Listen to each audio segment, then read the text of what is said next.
देखिए, सबसे बड़ी बात है हमारी आईडी नहीं दिख रहा कि 12 साल पूरे हो गए तो अलग बात है कि 12 साल में कोई उपलब्धि नहीं रही है। धर्म के नाम पे राजनीति हुई और उसमें वो पूरी तरह कामयाब रहे हैं, पूरी तरह कामयाब रहे।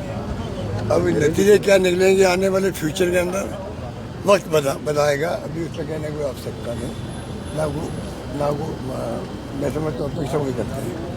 पर धर्म के नाम पे राजनीति करना एक अलग बात है और पब्लिक समस्याओं से रूबरू होना दूसरी बात है। आज हर क्षेत्र में जोधपुर की बात करें तो पीने का पानी के लिए संकट पैदा हो जाए जोधपुर में, जिसके लिए हमने 20 साल मेहनत करी होगी। जब इंदिरा गांधी का पानी लिफ्ट करके 50 दौरे मैंने किए होंगे नहर पर, तब पानी आया। और तीसरा फेज जो है अभी वो 1500 करोड़ लगभग हम लोग विदेशी ऋण ले रहे थे, देरी हो रही थी तो मैंने अपने बजट से 1400 करोड़ रुपए मैंने मंजूर कर दिए स्टेट बजट से कि जोधपुर और आसपास के गाँव प्यासे नहीं रहने चाहिए। वो काम भी धीमा चल रहा है। सरकार चली गई, मॉनिटरिंग करने का कोई हिसाब ही नहीं यहाँ पे। तो मुख्यमंत्री को तो पता ही नहीं पड़ता कि ये जोधपुर लिफ्ट थर्ड बला क्या है। अब जिस मुख्यमंत्री को नहीं पता हो तो वो कैसे उसकी मॉनिटरिंग करेंगे? वो इंटरेस्ट ले ही नहीं रहे। अभी मैंने उनसे बात करी, मेरी बर्थडे पे उनका फ़ोन आया था, तो मैंने कहा जो प्रोजेक्ट जोधपुर में बन रहे हैं बन गए हैं। सुमेर पब्लिक लाइब्रेरी बन गई, स्पोर्ट्स का कॉम्प्लेक्स बन गया, फिर 90 करोड़ रुपये लागत थी। और जो काम हो गए हैं, मेडिकल का यूनिवर्सिटी बन रही है, लंबी लिस्ट है मेरे पास। तो आप बताइए मुझे कोई नई सड़क पे पार्किंग का ये हो गया। और 4 जगह शानदार बिल्डिंग खड़ी है, प्रताप नगर, मंडोर हॉस्पिटल, दिगाड़ी के अंदर चौपानी हाउस होगी, शानदार बिल्डिंग है। बाहर के लोग आके देखते हैं उन्हें आश्चर्य होता है, इतनी शानदार बिल्डिंग है, पड़ी खराब हो जाएगी, ना इक्विपमेंट है ना डॉक्टर है। तो इस सरकार को क्या करें? पूरे राजस्थान में हाहाकार मचा हुआ है। किसी मेरा दावा है, मैं मीडिया वालों को मैंने कहा था जयपुर में, मेरा दावा कोई मीडिया वाला हम खर्चा देंगे। आप जहाँ जाना चाहो राजस्थान किसी गांव में, किसी भी गांव में जाओ, आपको इस सरकार की हकीकत से रूबरू हो जाओगे। आप इस सरकार नाम की चीज़ है क्या? हमारे वक्त की योजनाओं का आज लोग याद कर रहे हैं। कोई ठेला लेके चल रहा है, कोई पेंट नहीं मिली 5-6 महीने, वो सरकार को कोस रहा है। दवाएं बंद हो गई है, RGSL भी बंद हो गया लगभग। प्राइवेट हॉस्पिटल वाले पैसे वसूल करने लगे हैं। सीधी योजना लागू है कागजों में, तब भी प्राइवेट वाले ने हड़ताल कर दी। 40 दिन हो गए, 40 मैंने सुना कल परसों खोल रहे हैं उसको। तो 40 दिन तक इलाज नहीं हुआ और जेब से पैसा देना पड़ा। क्या सरकार भरपाई करेगी बापू उनको? अस्पताल में वादा भी किया लोगों से, अभी आप देना पड़ेगा, आपको पैसा मिल जाएगा तो हम आपको वापस दे देंगे। तो सरकार सुनिश्चित करे, ऐसे मैकेनिज्म डेवलप करे जिससे कि पैसा दिलाए उन लोगों को, अस्पताल वालों को सरकार से, वो पैसा उनको वापस मिले। तब जाकर के हमारी जो स्कीम बनाई सीधी योजना वो लागू मानी जाएगी, ये मेरा मानना है। तो कहने की बातें बहुत सारी है। मैंने बता दिया लिफ्ट कैनाल की कोई लापरवाही हो रही है। अब क्लोजर होता है, हर साल होता है पंजाब से, हमारे वक्त में हुआ था। पर कभी भी हमने एडवांस में मैनेजमेंट किया, वहाँ की सरकार से बातचीत करी, चीफ सेक्रेटरी से बातचीत करी, और ये नौबत नहीं आने दी कि भाई कोई संकट की घड़ी पैदा हो जाए। या आप देखिए क्या हो रहा है पीने के पानी के लिए, जो राजस्थान नहीं हिंदुस्तान के अंदर नंबर 1 होना चाहिए था जोधपुर, इतना पानी आ चुका है। कालाना के अंदर भरा पड़ा था पानी, अब पानी आगे आएगा नहीं, क्या करेंगे? तो मेरा कहने का मतलब कि सरकार की लापरवाही आपके सामने है। जोधपुर की उपेक्षा हो रही है। मुख्यमंत्री 5 बार 10 बार आ चुके, पता नहीं कितनी बार आए होंगे, मुझे पता नहीं, आपको ज़्यादा मालूम होगा। कितनी बार आए? सर 5 साल जल मंत्री कितनी बार आए वो? पता नहीं कितनी बार, 10-20 बार आए होंगे, गिनती नहीं है मतलब।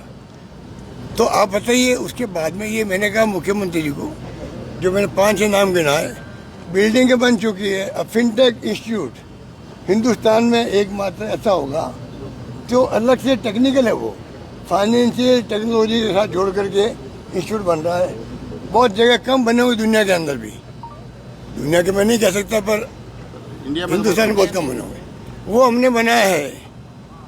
NK सिंह साहब जोधपुर के दामाद थे, वो जब फाइनेंस कमीशन के चेयरमैन थे तब उनका आइडिया था, ये हमारा भी नहीं था।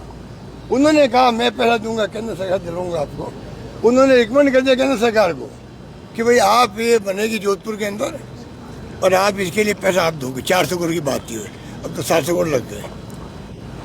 उनके रिकमेंडेशन के बावजूद भी केंद्र सरकार ने पैसा नहीं दिया। हमने अपने बजट से घोषणा कर दी कि जोधपुर बनेगा और शानदार बिल्डिंग बन गई, खड़ी है, आगे कुछ हो नहीं रहा है। तो क्या क्या दोष दे इस सरकार को, समझ के परे हैं। एक पत्रकार को मैं सुन रहा था, जो विनोद शर्मा है, बहुत सीनियर जर्नलिस्ट है कंट्री के, हिंदुस्तान टाइम्स के, और आप देखते होंगे सोशल मीडिया में। वो कहे अब तो मैं भी निराश होकर लग गया हूँ, हालात देश के बहुत गंभीर है, चिंताजनक है। डेमोक्रेसी का खात्मा हो रहा देश के अंदर, जो आप खुद देख रहे हो, जुडिशरी भी, एजेंसियाँ भी, आपकी ED FID जो भी है। इधर कमीशन ऑफ इंडिया ने तो कमाल कर दिया अभी बंगाल के अंदर। अगर बंगाल की तरह चुनाव होने लगे देश के अंदर, फिर चाइना की तरह हो जाएंगे। वहाँ एक पार्टी का शासन है, दूसरी पार्टी के वोट आते हैं, गिनती के वोट आते हैं। इलेक्शन कमीशन वहाँ भी है, रशिया में भी है। तो आज डेमोक्रेसी नहीं रहेगी तो गरीब आदमी का, आम आदमी का मान सम्मान कैसे रहेगा। आज तो हाथ जाके पेड़ों को हाथ लगाते हैं हम लोग, वोट दो भाई, आशीर्वाद दो, चाहे वो किसी कौम का, वर्ग का, जाति का आदमी हो। तो क्या हम चाहते हैं डेमोक्रेसी खत्म हो जाए? हालात बड़े गंभीर हो रहे हैं। सर जैन जी अब देखिए, अब 6 और भी बन गए यहाँ पर, अच्छा काम हो गया। ये मैंने जमीन का आदान प्रदान नहीं करवाते, हमारे वक्त में तो ये काम अटका ही रहता। 5-7 साल अटका काम था, जो भारत सरकार का सैंक्शन था, ये आपका एयरपोर्ट आगे नहीं बढ़ पा रहा था। हमने जब जमीन का एक्सचेंज करवाया तब जाके बन गया। अब मैं चाहूँगा इसका उद्घाटन हो तो मंत्री जी को चाहिए, केंद्रीय मंत्री जी को, कि वो चीफ गेस्ट से बात करें पहले कि कम से कम आप उद्घाटन करने जा रहे हो तो वहाँ कम से कम जयपुर में जो फ्लाइट आती जाती है, आधा 50% फ्लाइट भी आए, तब तो इसका उपयोग होगा। 6 और भी तो जयपुर में नहीं है, नया बन गए।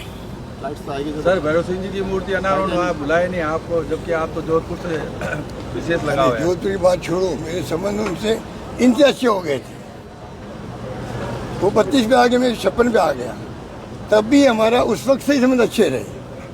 सीधा मैंने शपथ लेकर उनके घर गया। मैं वो लंबी कहानी छोड़ दो, मैं कह चुका हूँ। सर पेट्रोल डीजल के लगातार भाव बढ़ते जा रहे हैं। नगर निगम चुनाव की सर, और सरकार करा नहीं रही है चुनाव। सरकार क्यों कतरा रही है चुनाव कराने से? पंचायत और नगर निगम दिल्ली क्यों कर रही है सरकार? आज फिर खबर पड़ी मैंने कि OBC का जो रिकमेंडेशन है उसके लिए तो अपने हिसाब से करेंगे। फिर नीति खराब है, हाई कोर्ट 2 बार कह चुका। इस सरकार को भंग करने लायक सरकार है ये। मैंने पहले भी कहा, ऐसी सरकार को जो संविधान की पालना नहीं कर रही है। हमने प्रयास किया, नहीं माना, स्टे के वक्त में हमें चुनाव करवाने पड़े, हम भी कोई बहाना ढूंढ लेते। आज ये चुनाव नहीं कराने का बहाना इनकी ढूंढती है। इतनी घबराई हुई है कि हमारे साफ हो जाएंगे हम नगर निकाय में, पंचायतों में। कोऑपरेटिव में चुनाव नहीं करवा रहे हैं। कल आए कोऑपरेटिव वाले मेरे पास में, स्थिति बड़ी गंभीर है राजस्थान के अंदर, बहुत गंभीर स्थिति है। हर वर्ग असंतुष्ट है। ऐसी सरकार आज़ादी के बाद में कभी आई नहीं होगी, ये मैं कह सकता हूँ। सर आपने अभी ये मंत्री जी आपके हैं ना, जो इनको मैं कहना चाहूँगा, अगर आप ये 10 साल में मेरे साथ 2-3 बार चाय पी लेते तो इनको कम से कम मैं सुझाव देता काम कैसे कराए जाते हैं। ब्रॉडगेज आगे जोधपुर के अंदर 2 ट्रेन चलती थी, अब 50 चलती होगी, मुझे पता नहीं कभी। हिंदुस्तान बैंक जुड़ गए हम लोग, पानी लेके हम आ गए। क्या क्या काम उस वक्त नहीं हुआ बताइए आप। एयरपोर्ट ही उस वक्त बना था, सब कुछ हमारे वक्त में काम हुए, और काम भी इस प्रकार से हुए लोग कल्पना नहीं करते थे, लोग मांगे नहीं करते थे, उसके पहले काम हो जाते थे। ये हमारी अप्रोच थी। अब ये पता नहीं अपना को 30 माह के समझते होंगे कि सब अकल मेरे में ही है, इसलिए किसी सलाह करते नहीं हैं। अरे हम भी यहाँ के MP रहे हुए हैं, हमसे बातचीत करते, बैठ के बातचीत करते, चाय भी बुलाते, चाय पे आते, कुछ करते, तो हम भी अपने जो शेर थे, अनुभव थे, इनसे शेयर करते हम लोग। हो सकता है भला राजस्थान का या जोधपुर का ज़्यादा होता, ये अपनी भूमिका पूरे राजस्थान निभा सकते थे, पर ये तो यही है, ये यही है। सर कॉकरोच यही पार्टी है। बन गई जयंती में विरोध कितना ज्यादा है। बड़ी बड़ी मीठी बातें करते रहते हैं और काम पास कर रहे हैं। तो भाई इनको समझाओ, कम से कम जोधपुर में आपने 12 साल में क्या आपकी उपलब्धि है। 12 साल हो गए मोदी जी को, 12 साल इनको हो गए। इनको पता एक उपलब्धि बता भी मेरे वक्त में उपलब्धि हो गई। ये और भी बंदा उसका पता नहीं कब बनेगा। वो भी मैंने गडकरी जो क्या करके इसको संगी करवाया। ठीक है वो केंद्रीय मंत्री है तो से ले, तो मुझे एतराज नहीं है, से केंद्रीय मंत्री ले। पर मेरा सुझाव था, क्योंकि मैंने कहा स्टेट गवर्नमेंट से 1000 करोड़ रुपये मैंने संगी कर दिया इसके लिए। पर मुझे पता था कि ये जो आपका सोचगढ़ का एरिया है, क्या बिल्डिंग का नाम क्या है, हैदर बिल्डिंग, यहाँ हमें तकलीफ आएगी क्योंकि ये अंडर ब्रिज भी बन सकता है और भी हो सकता है। तो मैंने कहा ये काम ये एक्सपर्टाइज करते हैं गडकरी जी और उनके डिपार्टमेंट, वो बनाए इसको। तो वो मान के इस बात को लेके डीपीआई करवा दी। अजमेर से मेरे ख्याल मोदी जी ने शिलान्यास भी कर दिया, मैंने सुना है। यहाँ आगे करना चाहिए था, इतना बड़ा काम था वो कर दिया। वो पता नहीं आगे काम कितना बढ़ रहा हो। रिफाइनरी चालू ऊपर वाला जानता, सर नहर बंदी और नहर को और क्लोजर को लेके जो जनता परेशान है, ऊपर वाला जानता। रिफाइनरी कब चालू होगी ये, इसकी तो जांच होनी चाहिए कि प्राइम मिनिस्टर के आने में 24 घंटे बाकी थे, 36 घंटे बाकी थे। उसके बाद आप ट्रायल कर रहे हो। प्राइम मिनिस्टर का प्रोग्राम बन जाए, आप ट्रायल कर रहे हो उस वक्त में। इसका मतलब कहीं न कहीं तो स्थिति ऐसी थी कि रिफाइनरी पूरी बनी नहीं होगी। इसका मतलब आप धोखा क्यों दे रहे हो पब्लिक को। हमने जवाब दिया कि भाई हमने वादा किया 24 के अंदर दिसंबर में चालू हो जाएगी। मेरे वक्त में वादा किया उन्होंने, 25 भी गुजर गया। दबाव में उन्होंने प्रोग्राम बना लिया होगा। ये मुख्यमंत्री देखना चाहिए था। मैं मुख्यमंत्री बुला रहा हूँ, प्राइम मिनिस्टर को बुला रहा हूँ, उसके पहले मेरा काम पूरा हुआ कि नहीं हुआ। 3 दौरे वो पहले करते, चीफ सेक्रेटरी बाद में भागे जा रहे हैं, तमाम अधिकारी बाद में गए। जैसे कोई चीफ गेस्ट के साथ में वो अटेंडेंस करने गए हों, उनको चाहिए पहले जाते, पूरी ट्रायल हुई नहीं देखते, वरना वो प्रोग्राम करते नहीं उस वक्त में। बड़ी बेइज्जती हुई राजस्थान की। पीएम का प्रोग्राम आए, उसके पहले आग लग जाए वहाँ पर, इससे बड़ी शर्म की बात क्या होगी। सर क्लोजर को लेके जनता परेशान है। जल मंत्री जोधपुर से रहे 5 साल तक। सर क्लोजर को लेके जनता परेशान है और जल मंत्री नीट पेपर लीक को लेकर केंद्रीय मंत्री रहे पार्टी में बनी। देखो मंत्री के बारे में कोई कमेंट इसलिए नहीं करूँगा कि अभी 2 साल बाद में उनकी पहचान नहीं बन पाई। जो मंत्रियों की पहचान होनी चाहिए ना, जैसे वो जाए तो काम शुरू हो जाए। अगर वो जाते भी हैं उनकी बात सुनाई होती नहीं अधिकारियों को। ये शिकायत आम मंत्रियों की है, मुख्यमंत्री जी से। जहाँ तक मुझे इतना है कि मंत्री खुद परेशान है। हम फ़ोन करते, डिप्टी सीएम था, हम फ़ोन करते, हमारे खुद के डिपार्टमेंट के अधिकारी फ़ोन उठाते नहीं। ये स्थिति है यार राजस्थान का, फिर कैसे काम होगा। अब नीट का पेपर आउट हुआ, पहले वो ORC शीट थी, क्या थी वो OMR शीट में ये पूरी बदनामी गवर्नमेंट की। हमें बदनाम करना अभी तक भी। हमारे वक्त में पेपर आउट, भाई एक पेपर आउट हो गया, अरेस्ट कर लिया, हमने अरेस्ट करवाया। जो जेल में है आज RPSC मेंबर, हमने अरेस्ट हमारे वक्त में करवाया। ये JJM की बात करते हैं, वो केस हमने दर्ज किया है, जिसमें के लोग बंद हैं आज। केस हमारे वक्त दर्ज हुआ, अरेस्ट हमारे वक्त में शुरू हो गई थी। ये क्या समझ लेते हैं, खाली मीडिया के साथ में है, आप लोग दबाव में हैं, आप तो जाते हो, पर आपकी कितनी चलती होगी डिपार्टमेंट, मुझे डाउट लगता है। आप में पता नहीं कितना आप कर पाते हो। आपके क्या हाथ में, आपका एडिटर है, उसका बॉस है, मालिक है, मालिक से भी मुख्यमंत्री है, CMO है और CMO के प्रेस एडवाइजर है। वो कहाँ का जवाब दे PMO को और CMO को बताओ। ओके।